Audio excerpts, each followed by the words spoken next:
imong nabana pero di pud mangulata. Suwerte gihapon ka.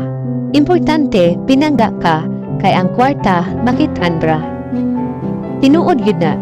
Bisan dili dato imong bana, pero importante nga dili siya mangulata. Suwerte gihapon ka. Kay ang pinakadakong bahandi sa usa ka relasyon mao ang gugma ug respeto nga inyong gipaambitay. Ang pagkapinangga ug ang pagkaanaay sa usa-usa kana ang tinuod nga manggihatagon nga butang na dili matumbasan bisan pa sa kinadak-ang kwarta. Ang kinabuhi dili permi mahitungod sa material nga butang.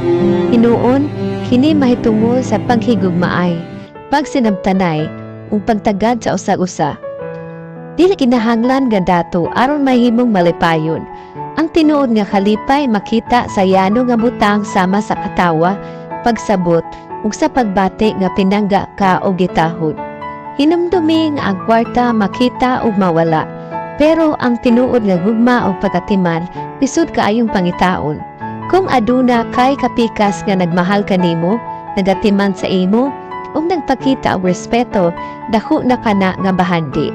Kini nagpakita nga adunay mas importante pa kaysa sa material nga mga butang.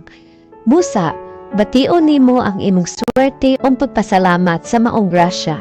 Ang kwarta, bisan unsaon, makit-an ra og mahimong makuha pinaagi sa pagpaningkamot ug panahon. Pero ang gugma nga tinuod, puro ug sincero, kana ang tinuod nga bahandi sa kinabuhi.